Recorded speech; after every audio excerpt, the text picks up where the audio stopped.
प्रणमोजडानम् उत्सहादीजनवराणं रणवीयूणिया वड्यमाणजेन नाहं धम्मदंसनवेनाणं वोच्छामि पायेवागरणम्।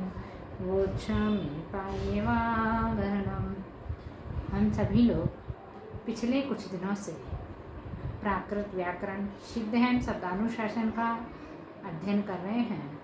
इस व्याकरण के अंतर्गत हम सभी ने शौर्षणी प्राकृत, मागधी प्राकृत, सामान्य प्राकृत, पैशाची प्राकृत, चूलिका पैशाची प्राकृत इन व्याकरणों का अध्ययन कर लिया है और अभी वर्तमान में अपभ्रंश व्याकरण का अध्ययन चल रहा है। इनमें अभी तक हमारे लगभग 383 सूत्रों का अध्ययन हो चुका है।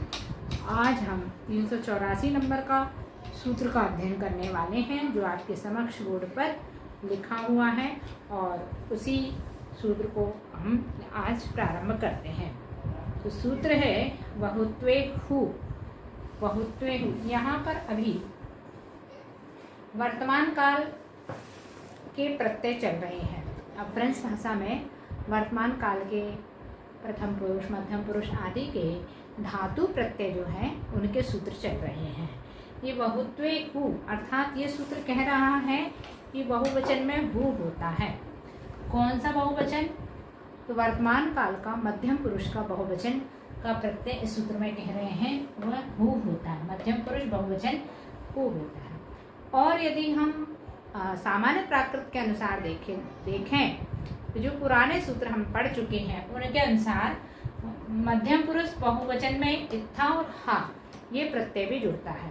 तो जो प्राकृत के प्रत्यय होते हैं वो भी अपभ्रंश में कभी कभी विकल्प से उपयोग होते हैं।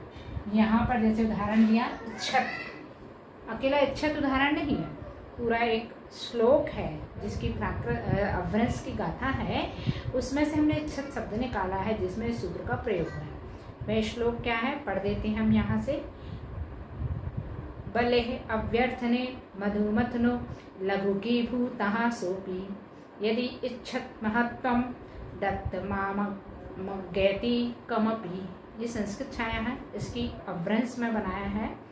बलि अवत्थणे महु महणु लहुई हुआ सोई जय इच्छौ बढ़त तणु देहु मामगौ कोई। यहाँ इच्छत शब्द जो है वो संस्कृत का है जिसकी अपभ्रंश बनी है इच्छहु। यदि हम हु प्रत्यय का प्रयोग करते हैं तो इच्छहु यानी 384 सूत्र के अनुसार, और यदि पुराने सूत्रों का प्रयोग करें तो इच्छित्था या इच्छा, इत्था और हा का प्रयोग करके भी ये रूप अपभ्रंश में इसके बन जाते हैं। इस प्रकार से ये सूत्र समाप्त। अगला सूत्र अंत्यत्रयस्याद् यस्य उ। अंत्यत्रयस्याद् यस्य उ यानी वर्तमान काल का जो अंतिम पुरुष है, अंतिम पुरुष कौन सा है? प्रथम पुरुष हो गया, मध्यम पुरुष हो गया, अंतिम पुरुष मतलब तृतीय पुरुष या उसको कहा है उत्तम पुरुष। तो उस उत्तम पुरुष में एक वचन में क्या प्रत्यय है? उम। लिखा ना उम। या प्राकृत व्याकरण के अनुसार मी प्रत्यय जुड़ता है, तो हमने दोनों ही इसमें प्रयोग लिखे हैं। उदाहरण लिखा, यहाँ श्लोक है इसका भी। विधि विनाट यतु ग्रहा पीड़यन्तु मा धन्ने कुरु विषादम संपदम कर्षामि वेशमें यदि अर्घति व्यवसायः। संस्कृत छाया है, इसकी अपभ्रंश बनाई है। विहि विडणौ पीडन्तु गह्यम धणि करहि विसाऊ संपै कड्ढौ वेश जीवे क्षुद्ध अघ्घै व्यवसाय। यानी यहाँ पर कर्षामी जो है वो वर्तमान काल में उत्तम पुरुष एक वचन का शब्द यहाँ बना हुआ है संस्कृत का, जिसकी अपभ्रंश बनेगी कड्ढहुम। यदि उम प्रत्यय लगाएंगे तो कड्ढहुम और यदि मी प्रत्यय लगाएंगे तो कड्ढामी। और मी प्रत्यय लगाते समय यहाँ जो पूर्व का शब्द है मी से पहले शब्द का स्वर दीर्घ हो जाता है, यानी कड्ढाऊ, कड्ढामी बन गया है ना, ढाका अ दीर्घ हो गया है ना, क्योंकि अकारांत शब्द है इसलिए। ठीक है, अगला सूत्र। अब इसका बहुवचन बताएंगे उत्तम पुरुष का बहुवचन। तो अगले सूत्र में कह रहे हैं 386 नंबर में बहुत्वे हुम। यहाँ बहुत्वे हु था, मध्यम पुरुष बहुवचन का प्रत्यय था हु, यहाँ उत्तम पुरुष बहुवचन का प्रत्यय क्या कह रहे हैं? हुम। और प्राकृत व्याकरण के अनुसार मो मो म ये भी होता है। यहाँ उदाहरण लिखा अपन ने, श्लोक है खड्ग विषादितम यत्र लभामय तत्र देशे यामः रण दुर्भिक्षेण भग्नः विना युद्धेन वलामहे। इस सूत्र में, इस श्लोक में 3 उदाहरण कहे हैं जिनकी हम यहाँ पर उत्तम पुरुष में बहुवचन रूप बनाएंगे। खग्ग विषाहिम जहि लहोम पियेतहिम देशहिम जाहुम रण दुर्भिक्षे भग्गायम बिरजुज्झे न वलाहुम। अर्थात लभामहे संस्कृत शब्द है जिसकी भ्रंश बनेगी लहुम, हुम प्रत्यय लगा करके लहुम, क्योंकि लह धातु है, लव धातु है, लव का लह बनता है, इसमें हुम प्रत्यय लगा दिया। अब यदि मो मु म ये तीनों प्रत्यय जोड़ करके बनाए तो लहमो लहमो और लहम लहम। और एक और नियम के अनुसार ये पूर्व वाला स्वर अ के स्थान पे ई हो जाता है। जैसे यहाँ दीर्घ किया था पद्धामी में, ऐसे ही पूर्व का स्वर अ का ई हो जाता है। तो ये लहिमु, बीच वाले प्रत्यय से बनाए लहिमु। ठीक है। अगला शब्द है यामहा, ये भी इस श्लोक में प्रयोग हुआ है जिसकी अभ्रंश बनेगी जाहुम या जामो। और ये दोनों रूप भी बन सकते हैं, एक ही बनाया है, जामो जामू जाम, तीनों बन सकते हैं। अगला शब्द है वलामहे, ये भी इसी श्लोक में है आया है जिसकी अभ्रंश बनेगी बलाहुम या बलामो, बलामू या बलाम, ये रूप इसके अभ्रंश में चलेंगे। अगला सूत्र नंबर 387। इस सूत्र में आज्ञार्थक जो वाक्य होते हैं, अभी वर्तमान काल का चल रहा था, यहाँ आज्ञार्थक वाक्यों का प्रत्यय बताएं। ही स्वयोरी दुदेत, ही स्वयोरी दुदेत, यानी आज्ञार्थक वाचक वाक्यों में, आज्ञावाचक वाक्यों में मध्यम पुरुष एक वचन। सबसे पहले क्या बना रहे हैं हम, मध्यम पुरुष एक वचन में ई उ ए ये 3 प्रत्यय होते हैं। और प्राकृत व्याकरण के अनुसार आज्ञावाचक मध्यम पुरुष एक वचन में ही और शु लगता है। ठीक है। तो यहाँ श्लोक दिया, कुंजर स्मरमा सल्लकी सरलान शासान मा मुंज कवला ये प्राप्त विधिवशेन तांशरमानम मा मुंज। इसकी अभ्रंश बनाई, कुंजर सुमरिम मा सल्ल इम सरला सास ममेली कवल जी पामी भी वसनते चरिमाणो ममेली। यहाँ स्मर शब्द आया है जिसकी अभ्रंश बनी है सुमरी, ई लग गया इसमें, स्मर में ई, अंत में देखो राम में क्या हो गया, ई लग गया। और आगे जो ऊ लगा है शाम में, ये अलग नियम से लगा, लेकिन अभी हमें धातु प्रत्यय देखना है तो अंतिम के प्रत्यय देखिए, वो इसमें ई का प्रयोग हुआ है। ऐसे ही दूसरा शब्द है चर, चर में अभ्रंश बनी उसकी चरी, यहाँ भी ई प्रयोग हुआ है। तीसरा शब्द है मुंज, एक ही श्लोक में आए सारे शब्द, मुंज का बना मेली, यहाँ भी ई हुआ है। चौथा है विलंबस्व, विलंबस्व अर्थात इसकी अभ्रंश बनी है विलंबु, विलंबसु और विलंबही। यहाँ जो प्राकृत के अनुसार जो प्रत्यय लगते हैं वो लगे हैं। विलंबु यानी ऊ लगा है इसी में से, और ये सु और ही ये दोनों इसमें प्रयोग किए गए हैं। अगला शब्द है कुरु, कुरु की अभ्रंश बने हैं करे, करही और करसु। यहाँ सु और ही प्राकृत के अनुसार प्रयोग हुए हैं, और यहाँ पर ए प्रयोग हुआ है करे। ठीक है। इस प्रकार से अभ्रंश रूप बनाए। ये इसके लिए पहला, दूसरा, तीसरा, ये तीनों उदाहरण तो पहले श्लोक में ही आए हैं, और ये जो नीचे के उदाहरण है चौथा और पांचवा, इसके लिए अगला श्लोक भी यहाँ दिया हुआ है जिसके अनुसार इनमें से ये शब्द निकाले हुए हैं अभ्रंश बनाने के लिए और उसका उदाहरण बनाने के लिए। ठीक है। आप पुस्तक से उनको देख सकते हैं, हमने यहाँ सिर्फ शब्द शब्द लिख दिए। अगला सूत्र वस्यति स्यस्य सः, यानी भविष्य काल के अर्थ में जब प्रयोग होता है, भविष्य काल के लिए प्राकृत में ही प्रत्यय प्रयुक्त किया जाता है, उसके पश्चात वर्तमान काल का प्रयोग होता है। ही धन वर्तमान काल, वैसे ही यहाँ पर ही के स्थान पर सा हो जाता है, ही के स्थान पर सा भविष्य काल में, और ही का ही भी रहेगा, प्राकृत के अनुसार नियम बनाएंगे तो ही का ही भी रहेगा, इसी प्रकार यहाँ उदाहरण देखा, भविष्यति। भविष्यति में कौन सी धातु है? भू धातु है। भू का भव यहाँ आदेश हुआ इसलिए भविष्यति बना। तो यहाँ प्राकृत में या अभ्रंश में भू के स्थान पर हो आदेश हो जाता है, इसलिए इसका बना हो सही।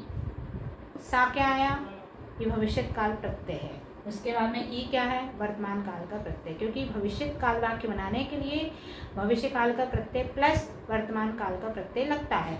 तो यहाँ जो सा हो तो धातु का आदेश हो गया, भू धातु का हो आदेश हो गया, सा भविष्य काल का प्रत्यय हो गया और ई वर्तमान काल का प्रत्यय ने हो सही और हो ही। एक बार ही भविष्य काल का प्रत्यय आदेश किया तो हो ही। ठीक है। अगला सूत्र क्रिये क्रीषु। क्रिये क्रीषु, कीसु यानी क्रियापद है एक, ये क्रिय धातु है, इसके स्थान पर कीसु आदेश हो जाता है अपभ्रंश में। तो क्रिय का कीसु बना। और यदि प्राकृत के अनुसार देखा जाए तो किज्जऊ ये रूप भी आदेश हो जाएगा। ठीक है। क्रिय के स्थान पे किज्जऊ, तो दो चीज आदेश हुए विकल्प से किज्जऊ। यहाँ क्रिय बनाया, उसकी कीसु किज्जऊ, फिर दोनों रूप बन जाते हैं। इस प्रकार से ये अपभ्रंश के अपन ने 389 नंबर के सूत्रों तक अध्ययन कर लिया। और ये क्रिय कीसु के लिए यहाँ एक श्लोक दिया हुआ है जिसमें ये शब्द आए हैं, सतो भोगान यह परिहरति तस्य कांतस्य बलिम क्रिये तस्य दैवेनैव मुंडितम यश खलवाटम शीर्षम। संस्कृत छाया है, इसकी अपभ्रंश बनाई, संता भोग जो परिहरई तसु कंतो बलि कीसु तसु दैवेर विमुंडियऊ जसु खल्ली हडऊ शीसु। इसमें क्रिया के स्थान पे कीसु अपभ्रंश में प्रयोग किया गया है। और एक अन्य उदाहरण दिया, वलिम करो में सुजनस्य वाक्यांश है, उसकी अपभ्रंश बनाई बलिम किज्जौ स्वर्णस्सु, अर्थात वहाँ पर किज्जौ प्रयोग किया गया है क्रिया के लिए। इस प्रकार से ये सूत्र यहाँ सूत्र नंबर 390।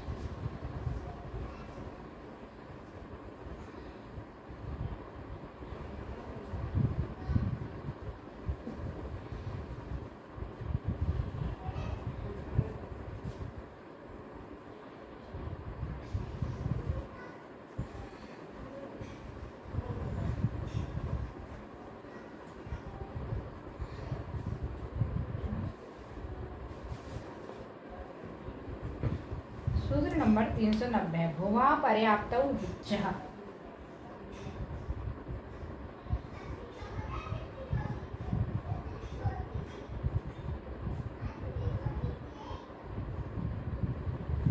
भुवा पर्याप्तौ उच्चः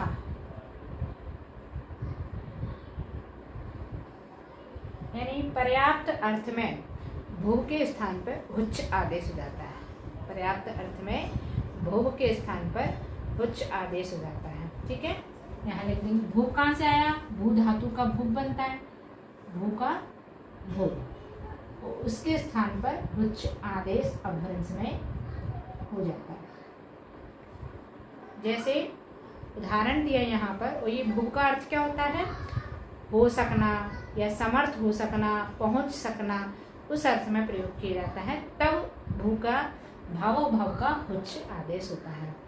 अति तुंगत्तम यस्तनयो सच्छेदकः न खलु लाभः सखी यदि कथमपि त्रुटिवशेन अधरे प्रभवति नाथः। इसकी अपभ्रंश बनाई, ऐ तुंगत्तणु जम थणहम सोच्यौ न हुलाहू सही जई केवई त्रुटिवशेन अहरि पहुँचई नाहू। यहाँ प्रभवती या प्रभवंती ये दो शब्द इसमें श्लोक में आए हैं, जिनकी अपभ्रंश बनेगी पहुँचई।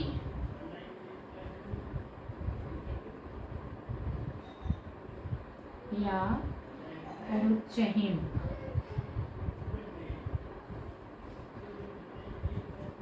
ठीक है।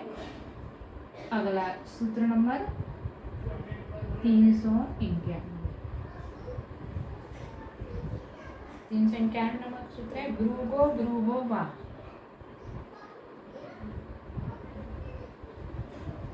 भ्रुवो भ्रुवो वा,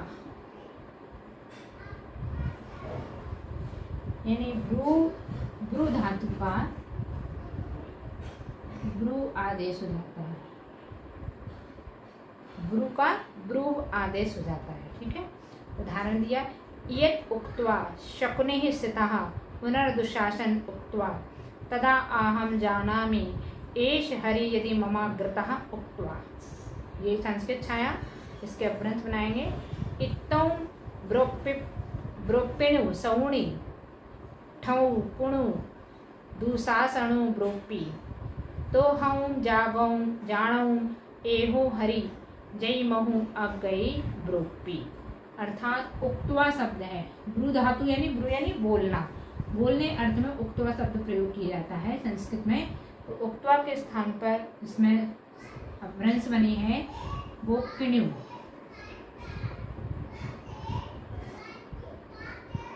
या ब्रोपी, ये दो रूप इसमें मिले हैं। और यदि भ्रू आदेश करके बनाएंगे हम, दूसरा उदाहरण लिखा ब्रूते, ब्रूते, तो यहाँ क्या हो जाएगा ब्रूबई या ब्रूई, ऐसा। ठीक है, अगला है सूत्र नंबर 392।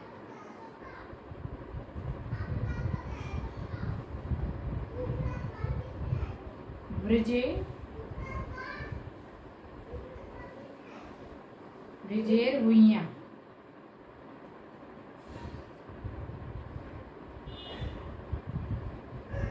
यानी ब्रज का भुइये आदेश हो जाता है। ठीक है, ब्रज धातु का अर्थ क्या होता है यहाँ पर घूमना, गमन करना, जाना, उस अर्थ में धातु ब्रज प्रयुक्त होती है, जिसका यहाँ पर अपभ्रंश में भूया ये प्रयोग होता है। तो ब्रजति संस्कृत शब्द है जिसकी अपभ्रंश मानेगी भूया ई। अगला उदाहरण सूत्र नंबर 313 है। दृशे प्रस्सः, दृशे पृष्ठः, यानी दृश्य का पृष्ठ आदेश हो जाता है, ये आदेश होता है। इसके लिए उदाहरण लिखा पश्यति, दृश्य यानी देखना अर्थ में धातु प्रयुक्त होती है, उसको दृश्य बोलते हैं। पश्यति जिसका बनेगा प्रश्यति, प्रश्यति। ठीक है, अगला सूत्र, सूत्र नंबर 349 394।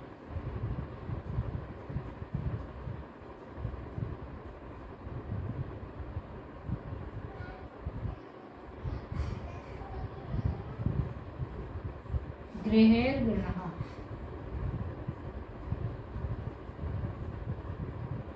गृहेर्गृह्णः, गृह्णः यानी ग्रह के स्थान पर गृह्णः आदेश हो जाता है। इस ग्रह का अर्थ क्या है यहाँ पर? ग्रहण करना यानी लेना, लेना अर्थ में जब ग्रहण धातु प्रयुक्त होती है तो ग्रह के स्थान पर ग्रहण आदेश हो जाता है। ग्रहणति,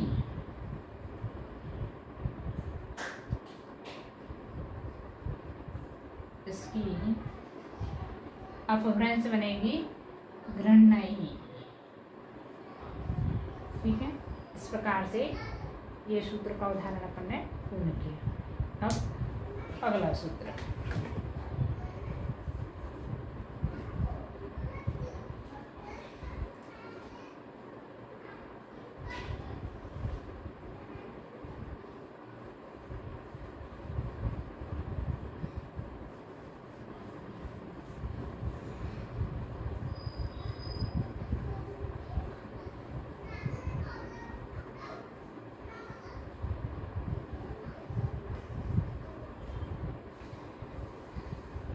सूत्र नंबर 395। क्या है? तक्ष्यादीनां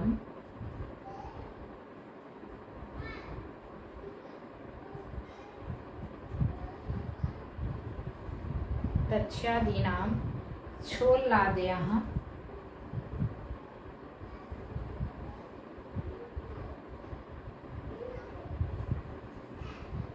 यानी तच्छादीना मतलब छिलके उतारना अर्थ में तक्ष धातु प्रयुक्त होती है। तक्ष छोलना या छिलके निकालना, छिलके उतारना, तो उसके लिए यहाँ पे छोलने आदेश हो जाता है। तक्ष के स्थान पर छोलने।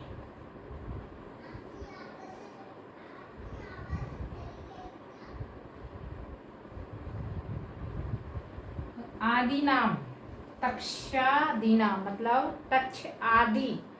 तक्ष का तो छोलने आदेश हो गया, और भी धातुएं हैं जिनके अलग अलग आदेश हो जाते हैं अपभ्रंश में, क्योंकि ये देशज शब्द हैं। इन देशज शब्दों का प्रयोग यहाँ किया गया है, तो वो भी अपन देख लेते हैं क्या क्या आदेश होते हैं। इसको हम यहीं लिखेंगे इधर कि किस धातु का क्या आदेश होता है। तक्ष का छोलने,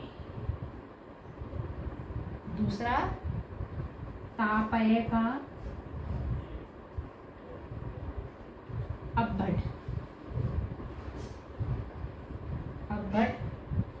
वंशीय, ये देशज शब्द है।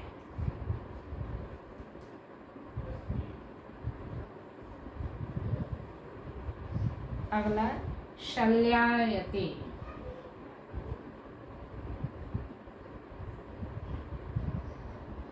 घुडुक्कई,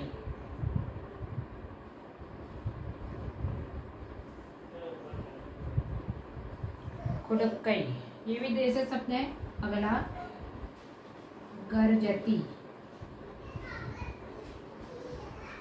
घुडुक्कई, ये भी देशज शब्द है। आक्राम्यते,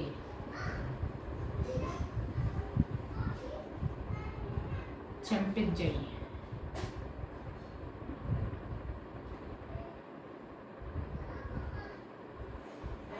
ये भी देशज शब्द है।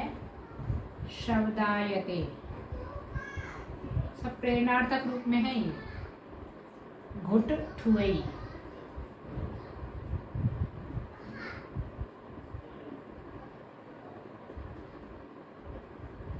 तिष्ठतः, धन्ति,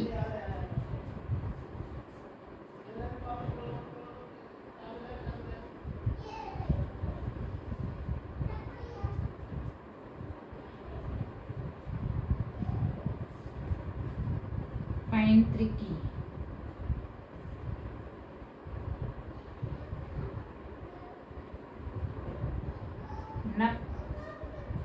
नपीकी।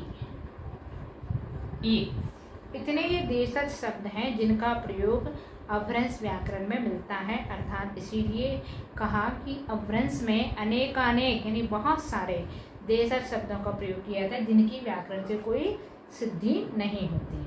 और इनके उदाहरण भी यहाँ लिखे हुए हैं श्लोकों के माध्यम से। आप श्लोक पुस्तक में देख सकते हैं, उस पुस्तक में से ये निकाल सकते हैं। पैतृकी है, पैतृकी का बना है बप्पी की, सॉरी बप्पी की, ठीक है।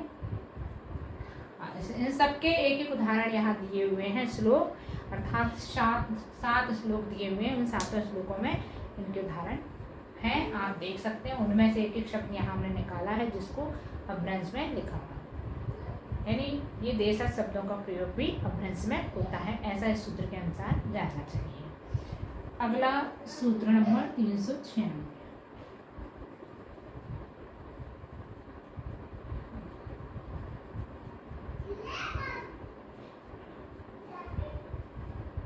अनादौ स्वराद युक्तानां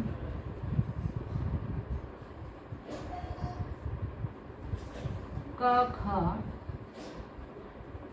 त थ प फ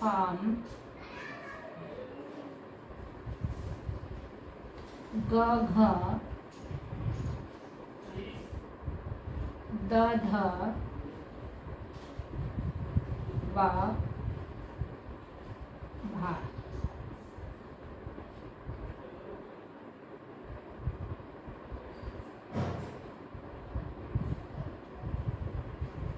देखिए क्या कह रहे हैं सूत्र में, यहाँ यदि अनादि में ये व्यंजन आए और कैसा हो, संयुक्त ना हो, असंयुक्त हो, अनादि में हो, तब क के स्थान पे क्या हो जाएगा, यहाँ देखिए क के स्थान पर गा, यहाँ से फाम के बाद वाले क के स्थान पर गा, खा के स्थान पर घा, ता के स्थान पर दा, था के स्थान पर धा, पा का बा और फा का भा आदेश हो जाता है। ये हमें विकल्प से प्राय इनका आदेश होता है, ऐसा हमें जानना चाहिए। जैसे उदाहरण लिखा, एक श्लोक दिया, यद दृष्टम सोम ग्रहण मस्तीभि हसितम निशंकम प्रियमनुष विक्षोभकरम गिल गिल राहो मृगांकम। इसके अभ्रंश बनाए, जन दिठौ सोमक गहणो असहीम हसियो निशंकु प्रियमाण सुविक्षो है गरु गिल गिल राहो मयंकु। यहाँ एक विक्षोभ कर शब्द आया, विक्षोभ कर,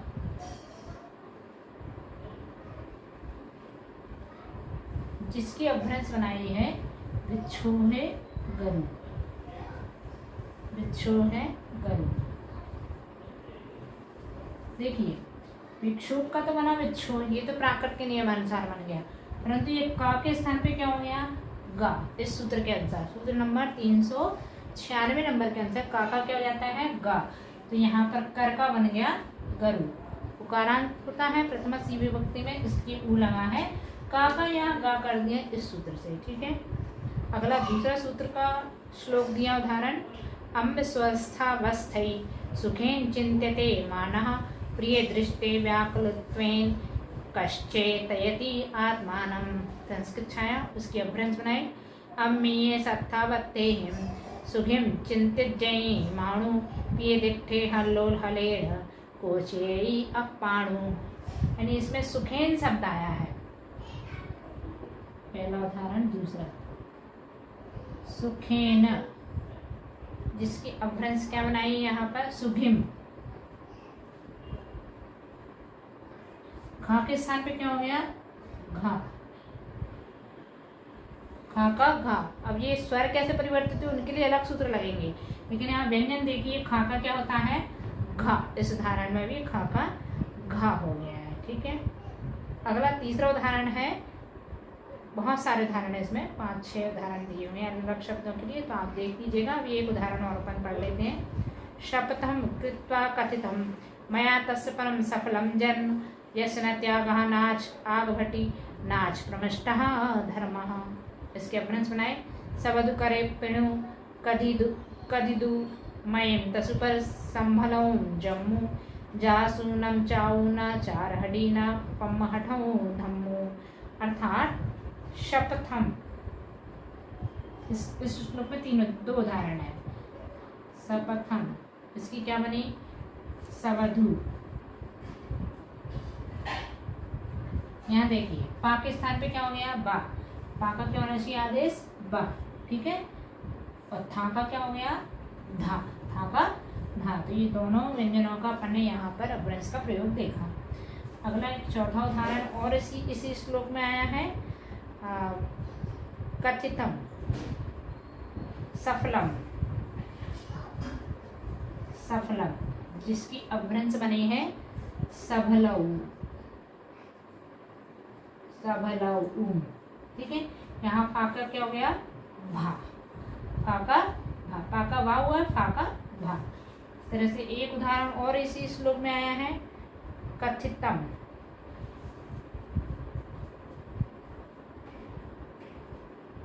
जिसकी अभ्रंश बनेगी कदिदु।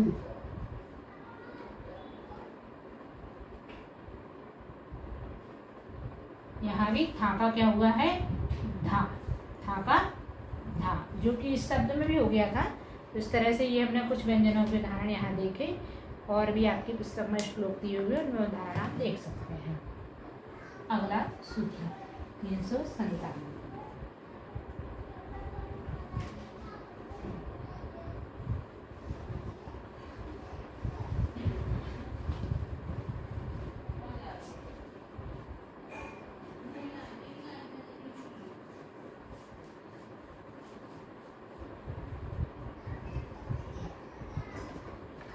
मोनुनासिको वो वा।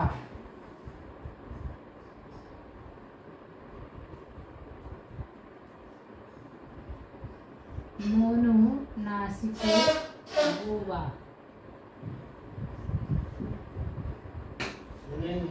यानी मोनुनासिक मतलब अनुनासिक सहित वा विकल्प से होता है। अनुनासिक सहित वा विकल्प से होता है अपभ्रंश में। तो भा के स्थान पर क्या हो जाएगा? वाह। अनुनासिक सहित मतलब चंद्र बिंदु सहित में। माँ भाने सॉरी माँ के स्थान पर, माँ के स्थान पे वाह। जैसे उदाहरण लिखा कमलम, जिसकी अपभ्रंश बनेगी कमलू, कमलू या कमलू। देखिए यदि हम इस सूत्र का प्रयोग करेंगे 397 का, तो ये माँ के स्थान पे क्या हो गया? वाह, अनुनासिक वाला। और यदि इसका प्रयोग नहीं करेंगे तो सामान्य अपभ्रंश में कमल का कमलू बनेगा। एक उदाहरण देखा। दूसरा उदाहरण है भ्रमर, भ्रमर, जिसकी अपभ्रंश बनेगी भंवरू या भंवरू। ठीक है, इस तरह से दो ही उदाहरण पर्याप्त हैं। अगला सूत्र नंबर 398। बाधो रो लुक, बाधो रो लुक। यहाँ क्या कह रहे हैं? आधे रेफ का लोप विकल्प से होता है। इस सूत्र के अनुसार क्या कह रहे हैं? आधे रेफ का विकल्प से लोप होता है। जैसे प्राकृत में भी रेफ का, आधे रेफ का लोप हो जाता था, वैसे ही चाहे रेफ ऊपर हो या नीचे हो, कहीं भी हो, विकल्प से उसका लोप होता है। कहीं होता है, कहीं नहीं होता, लेकिन प्राकृत में सर्वत्र होता था। यहाँ अपभ्रंश में कहीं होगा, कहीं नहीं होगा। जैसे एक वाक्यांश है, यदि कथनचित प्राश्यामी प्रियम, उसके अपभ्रंश बनी है जई केवई पाविशु प्यू, यानी प्रियम शब्द आया उसमें, प्रियम। इसकी अपभ्रंश क्या बने? प्यू। यहाँ इस रेफ का, प्री में जो रेफ है उसका लोप हो गया विकल्प से। और एक और उदाहरण दिया जिसमें लोप नहीं होगा। यदि भग्नः परकीयः तत्, वाक्यांश है इसकी सखी मम प्रियेण, ये वाक्यांश है संस्कृत का। इसकी अपभ्रंश बनाई जय भग्गा पार कड्डा तो सही मज्जु प्रियेण, प्रियेण। का प्रिय, प्रियेण का प्रियेण ही बना, मतलब यहाँ पा में जो रा है उसका लोप नहीं हुआ। यानी कहीं हो भी सकता है, कहीं नहीं भी हो, दोनों संभव है। अगला सूत्र नंबर 399।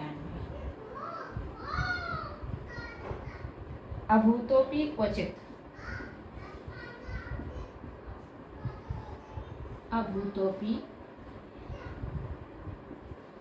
क्वचित, अर्थात यहाँ सूत्र में क्या कह रहे हैं?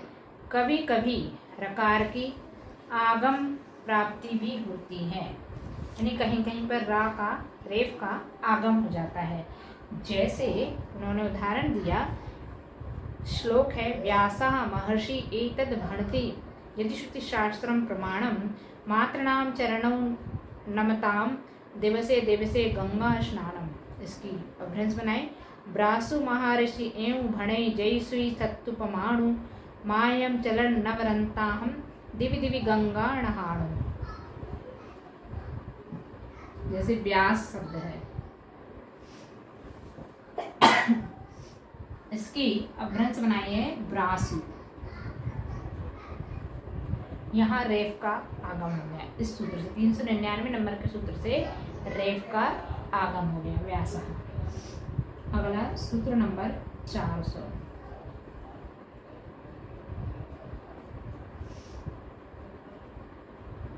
पर द्वि पथ संपदाम दह ई। आपद, विपद और संपद, इन तीनों शब्दों में दा का क्या हो जाता है? ई आदेश हो जाता है। दा का ई। उदाहरण दिया इसमें, एक वाक्यांश है, अनयम कुर्वतः पुरुषस्य आपद आयति। इसकी अपभ्रंश बनाए, अणउ करंतः पुरुषो आवै आवै। यानी आपद शब्द का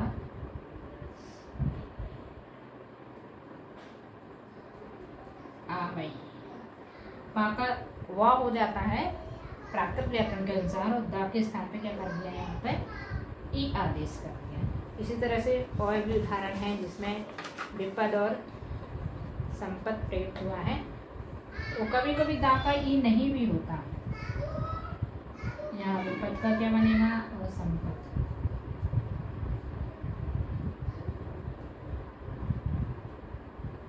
विवयी, संवयी, कहीं कहीं पर नहीं होता। जैसे एक उदाहरण लिखा, गुणै न संवत कीर्ति ही परम, तो उसकी अपभ्रंश बनी है, गुणैहिम न संपयम कीर्ति पर। अर्थात वहां पर संपत का क्या बना? संवय। दा के स्थान पे दा का लोप करके आ बचा, अवर्णीय श्रुति से या कर दिया, ऐसे करके संवय बना है। यानी यहाँ पर ये दा का ई नहीं हुआ इस वाले उदाहरण में। ठीक है, इस प्रकार से ये सूत्र समाप्त और हमारे 400 सूत्र पूर्ण हुए। इस पाद में सबसे अधिक सूत्र हैं, यानी 448 सूत्र है। सबसे बड़ा अध्याय कहलाया है। उसमें से अभी हमारे 400 सूत्र पूर्ण हो चुके हैं, यानी अब समाप्ति की ओर हमारी व्याकरण चल रही है।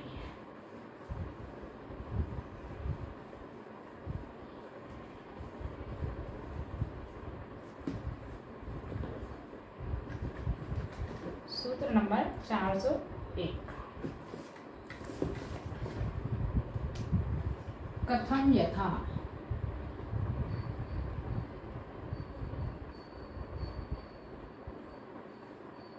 तथा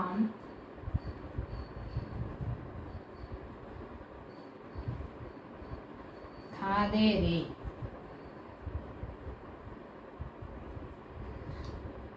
में हेधा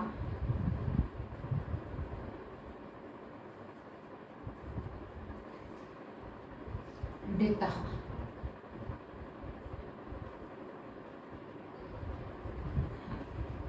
इस सूत्र में कुछ सर्वनाम दिए हैं, जैसे कथम, यथा, तथा। उन सब में क्या हो जाएगा? उन अव्ययों में, सर्वनाम नहीं सॉरी अव्यय, कथम, यथा, तथा अव्ययों में था और थम के स्थान पर एम, यह, इम, इध हो जाता है। और कहीं पूर्व के व्यंजनों में क, य और त, इनके स्थान पर अंत स्वर भी लोप हो जाता है। और कहीं पर तब जब लोप होगा तब क्या बनेगा? कथम का केम, किम, किह, किध, यथा का जेम, जिम, जिह, जिध, तथा का तेम, तिम, तिध, तिह, ये होंगे। इसके अतिरिक्त यदि अपन इससे पहले 397 नंबर को सूत्र प्रयोग करें तो माँ के स्थान पे वहाँ भी हो जाता है अनुनासिक वाला, तो केव, किव, जेव, जिव, तेव, तिव भी हो सकता है। पुनः इसको एक बार समझिए। देखिए, ये कथम है, ये था है। इस थम और था, इन दोनों के स्थान पर क्या आदेश हो जाएगा? एम, एह, इह और इम और इध, ठीक है, ये आदेश हो जाता है अब इन अव्ययों में, कथम में, यथा में और तथा में। ठीक है, अब उसके पश्चात जैसे ये आगे वाले व्यंजन क्या है? क, य और ता, इनका भी कहीं कहीं लोप हो जाता है अंत स्वर का। तो इसका यदि लोप हो जाए तब क्या बनेगा? यहाँ पर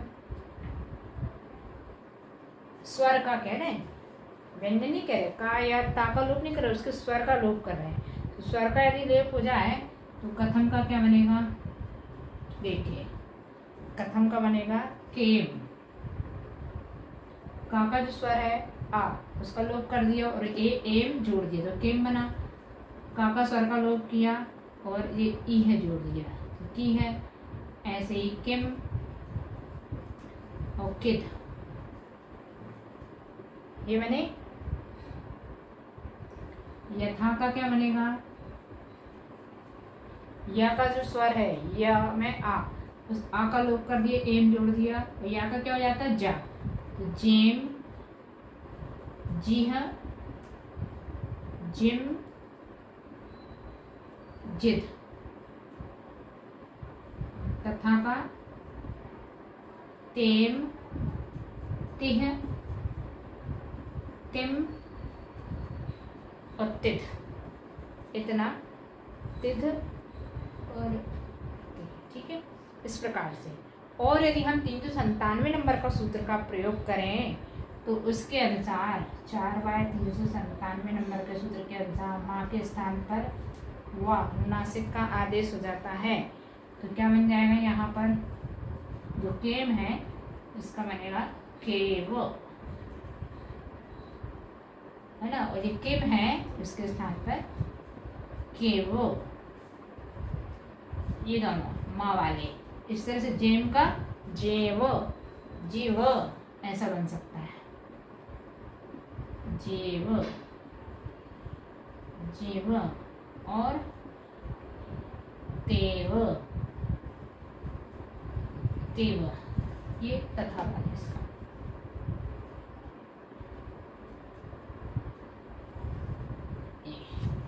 ठीक है, ये सारे उदाहरण श्लोकों में दिए हुए हैं जो यहाँ पुस्तक में दिए हैं। उन श्लोक वहाँ से अपन देखें उसका उदाहरण यहाँ कर सकते हैं। जैसे कथ का उदाहरण पहले श्लोक में है, कथम समाप्यता दुष्टम दिनम, कथम रात्रि छुडु भवति, नववधु दर्शन लाल शका बहती मनोरथान सोपी। संस्कृत छाया है, इसके अपभ्रंश बनाए।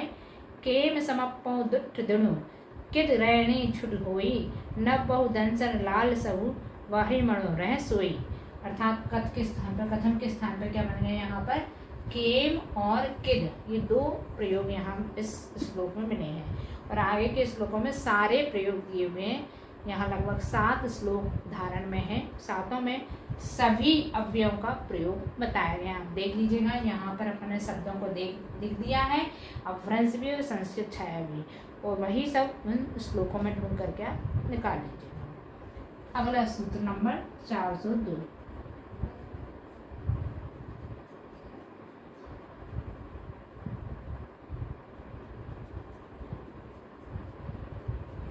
यादृक तादृक कीदृगी दृशाम।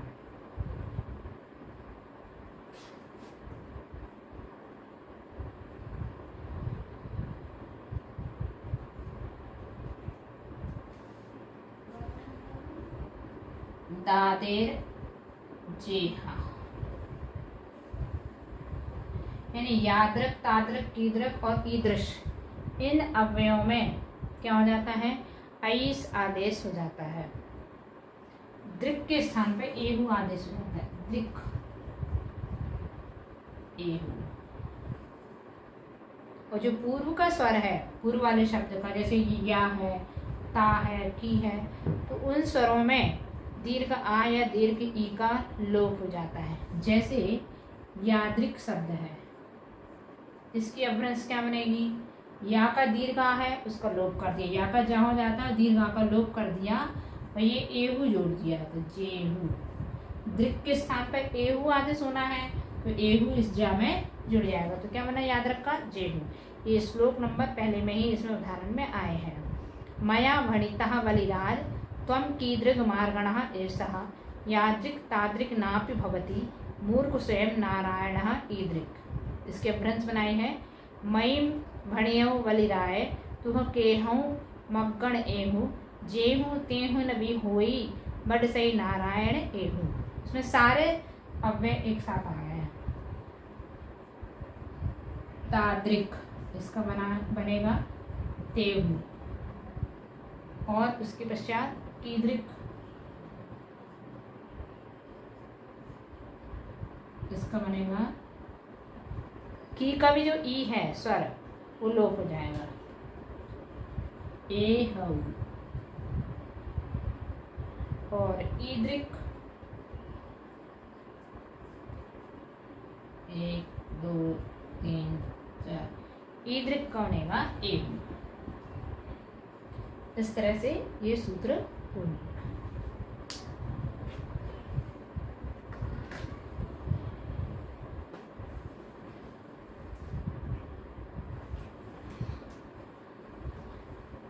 अगला सूत्र नंबर 403।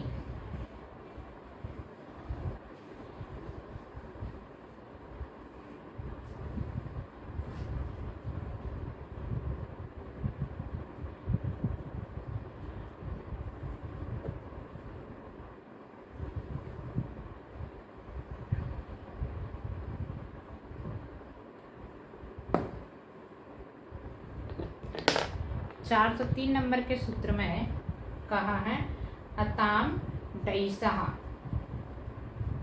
इसी याद्रक अव्यय से संबंधित है वो सूत्र। याद्रक आदि जो अव्यय भी देखे थे उसी से संबंधित है। अताम डईसहा।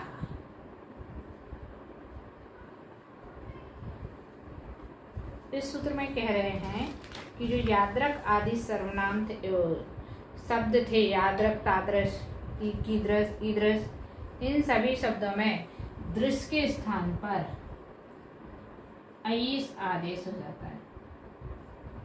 जैसे यादृश,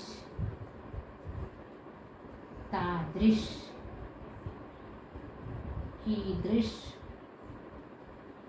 ईदृश, इन सबके स्थान पर समय दृश्य शब्द जो है उसमें क्या हो जाएगा ऐस। तो याद्रक का क्या बनेगा, या का क्या हो जाता है जा, और उसका स्वर लोप हो जाएगा जईस, तेईस। का में भी जो ई है वो भी लोप हो जाएगी, विसर्ग है इसलिए वो हो जाएगा ऐसो, ऐसा, कैसो और ऐसो। ये इस प्रकार से इसका प्रयोग होगा। अगला सूत्र नंबर 404। यत्र तत्र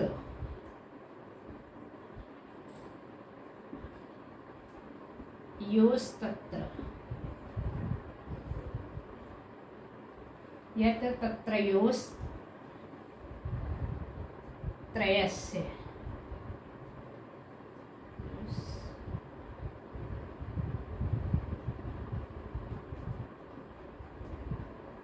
त्रयस्य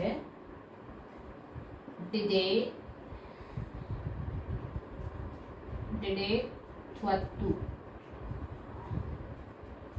ऐसा। यहाँ यत्र तत्र सर्वनामों की चर्चा है। यदि यत्र तत्र सर्वनाम कहो या शब्द कहो, उनमें त्रा के स्थान पर एथु और अत्तु, अत्र, ये दो आदेश होते हैं, एथु और अत्र। और जो पूर्व का स्वर है वो लोप हो जाएगा। जैसे उसमें श्लोक दिया, यदि स घटयति प्रजापति कुत्रापि लात्वा शिक्षाम यत्रापि तत्रापि अत्र जगति वण तदा तस्या सदृक्षीम। अभ्रंश बनाई उसकी, जैसो घड़दी प्रयावदी खेथु भी लेपणु सिखो जेथु भी तेथु भी एथु जग भण तो ताही सारे खू। जैसे यत्र शब्द लिखा, इसकी अभ्रंश बनेगी जेथु, ठीक है। और तत्र का बनेगा तेथु। पूर्व का जो स्वर है इसमें आ वो लोप हो जाएगा। अत्र का बनेगा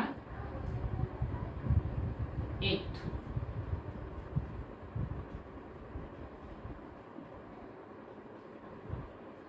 अगला सूत्र नंबर 405। एथु कुत्रात्रे।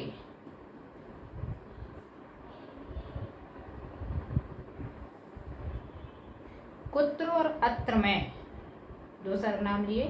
कुत्र और अत्र में त्रा के स्थान पर एथ आदेश हो जाता है, इसलिए यहाँ यत्र तत्र दो ही लिए। कुत्र, केतु, केत और अत्र।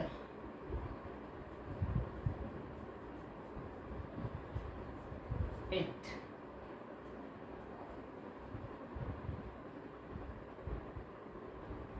यहाँ भी केतु एथु ही लिखा है। त्रा के स्थान पर इसमें भी एथु आदेश हो जाता है, तो कुत्र का केतु और अत्र का एथु। अगला सूत्र 406।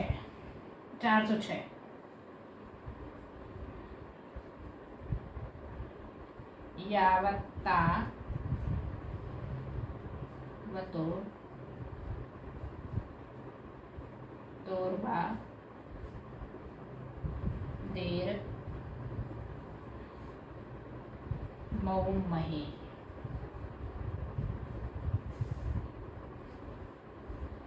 यानी यावत तावत ये दो अव्यय हैं, इनमें वत के स्थान पर मौम मा अकेला, या महिम, ये तीन आदेश हो जाते हैं। इसमें यावत और तावत में। इसके लिए उदाहरण लिखा है, यावत न निपतति कुंभ तटे सिंह चपेटा चटात्कारः तावत समस्तानां मत्कलानां गजानां पदे पदे वाद्यते ढक्कः। ये संस्कृत छाया, इसकी अभ्रंश बनाई। जामन निवडय कुंभ जडि सिंह चवेड़ चड़क ताम समत्तहम मैं गलहम पई पई बज्जई ढक्क। यानी यहाँ यावत का बनाया है अभ्रंश ने जामडू इस श्लोक में। अगले श्लोक में यावत के स्थान पर जाऊं बनाया है, और अगले श्लोक में जामही ये बनाया। इसी तरह से तावत का भी इन्होंने यही तीनों रूप बनाया। ताम, ताऊम और तामहिम। ठीक है, इस प्रकार से ये सूत्र पूर्ण होगा।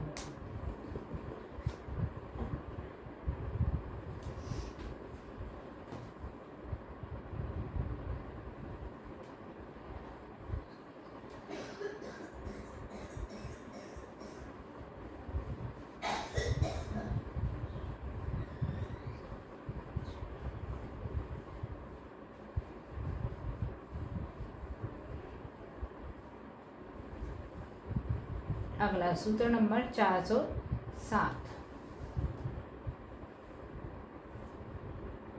वा यथ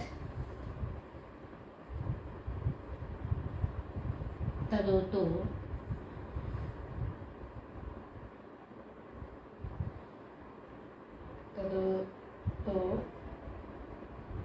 देवडः।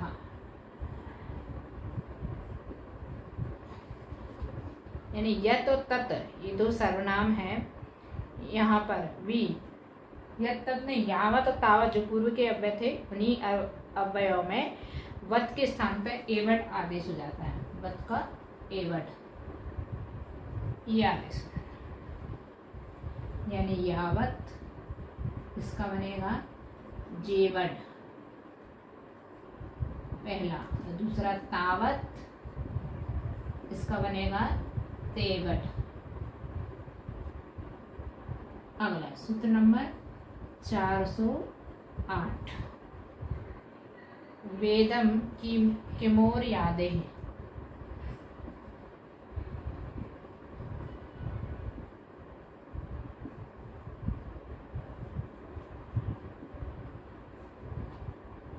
इदम और किम ये दो सर्वनामों में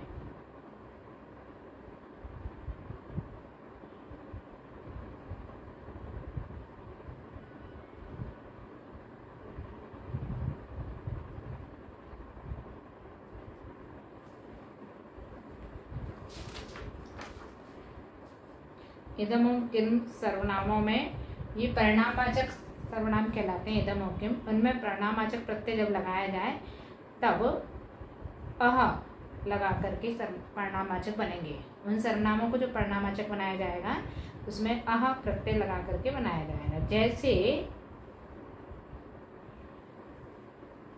अतु के स्थान पे अह, जैसे किम इदम इयम का बना है तो इयत, इयत, इयत का क्या बनेगा?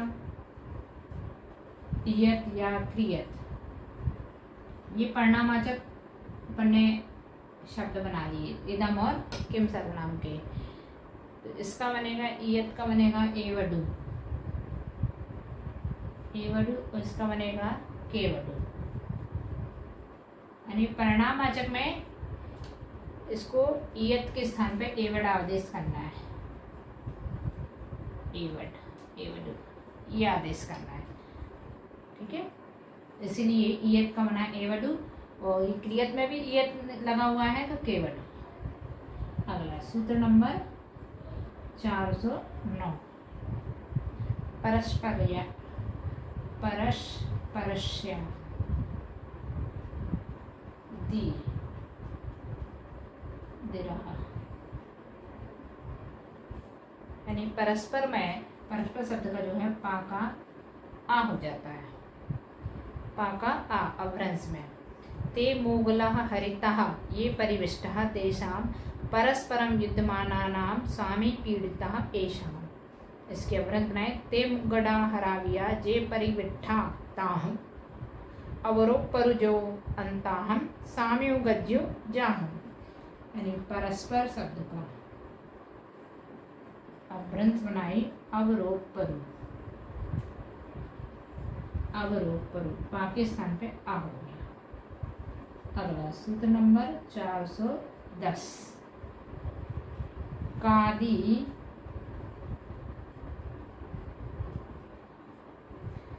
स्थायी दो तो रुच्चार लाघवम।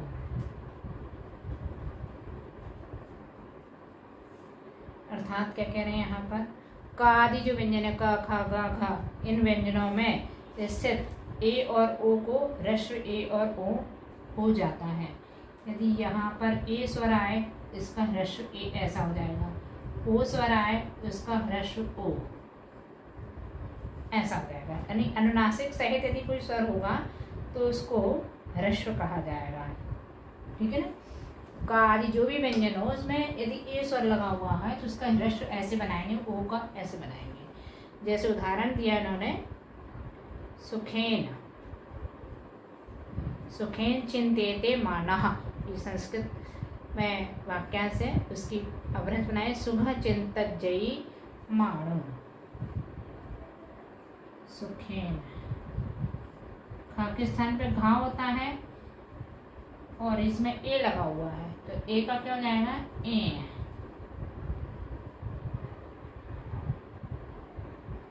ठीक है, इसी तरह से अगला है दूसरा ओ का उदाहरण,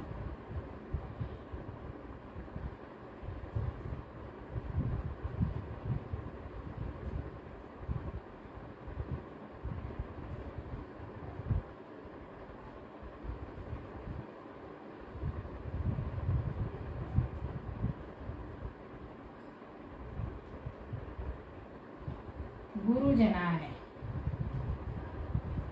गुरुजनाय, तो इसकी बनेगी अभ्रंश गुरु जनहा। ये भी ह्रस्व ओ का प्रतीक है, ह्रस्व ओ का प्रतीक है। ठीक है, इस प्रकार से ये सूत्र यहाँ पूर्ण हुआ और आज हम इतना ही अध्ययन करेंगे। आगे का अभ्रंश व्याकरण अगली कक्षा में देखेंगे। जिनवाणी स्तुति करते हैं अपन।